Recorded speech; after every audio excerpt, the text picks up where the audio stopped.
Hi, this is Sally Morgan, physical therapist, craniosacral therapist, and Tellington T-Touch practitioner for animals and people. This is Tristan, he's a Corgi, and this is an episode of Conversations with a Corgi. And he's tangled up in the audio cord. So I wanted to do one episode here in front of my fireplace where I have my Corgi Christmas stockings for each of my Corgis. This one's Winston. And then this one's Comet with the big ears and the stripy nose. And this one right here is Tristan's stocking. And I'm lucky that they've made 3 Corgi Christmas stockings and they look like my dogs. So I wanted to share that with you before I take them down today because I'm gradually de-Christmasing the house.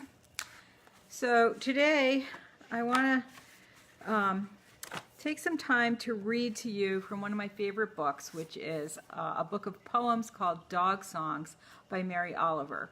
And I gave one of these to my sister for Christmas, but this book is just a treasure. I can't recommend it enough. So I want to read 2 poems today to you because it is Sunday.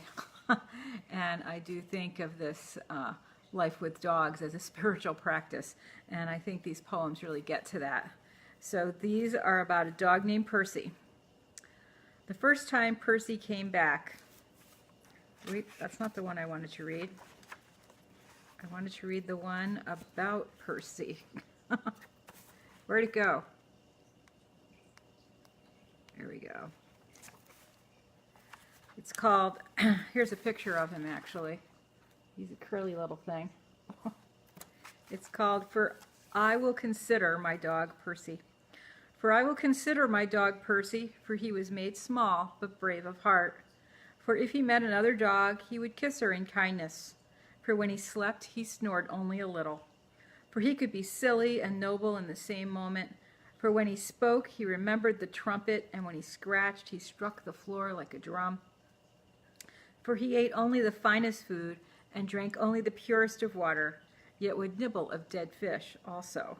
For he came to me impaired, and therefore certain of a short life, yet thoroughly rejoiced in every day. For he took his medicines without argument. For he played easily with the neighbor's bull mastiff. For when he came upon mud, he splashed through it. For he was an instrument for the children to learn benevolence upon. For he listened to poems as well as love talk. For when he sniffed it was as if he were being pleased by every part of the world. For when he sickened, he rallied as many times as he could. For he was a mixture of gravity and waggery. For we as humans can seek self-destructions in ways he never dreamed of. For he took actions both cunning and reckless, yet refused always to offer himself to be admonished. For his sadness, though without words, was understandable. For there was nothing sweeter than his peace when at rest. For there was nothing brisker than his life when in motion. For he was of the tribe of wolf. For when I went away, he would watch for me at the window, for he loved me. For he sniffed before I found him and never forgot it. For he loved Anne. For when he lay down to enter sleep, he did not argue about whether or not God made him. For he could fling himself upside down and laugh a true laugh, for he loved his friend Ricky. For he would dig holes in the sand and then let Ricky lie in them.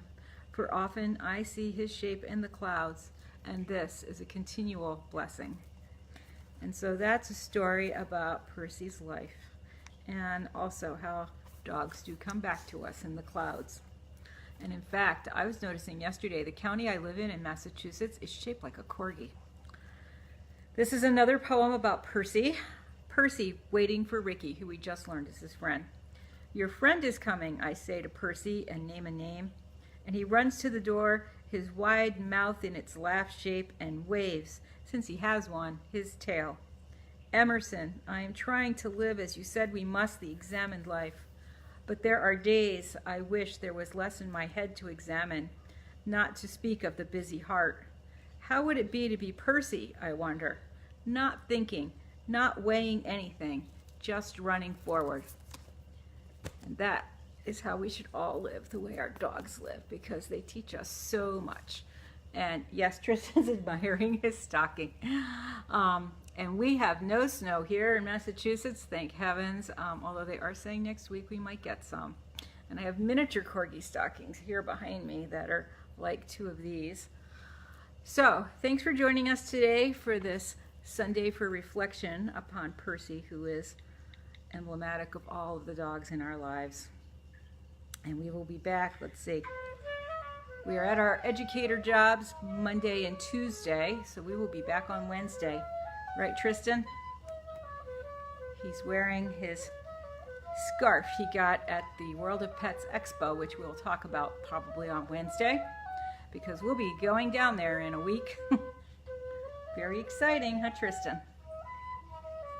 Get to see the bunnies.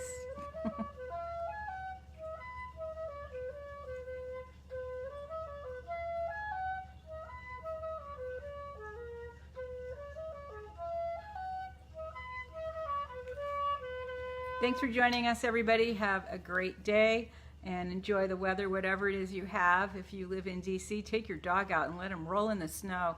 And if you live up in the cold places, snuggle up with your dog and read a good book. We will see you on Wednesday. Thanks for joining us, everybody. Have a great day.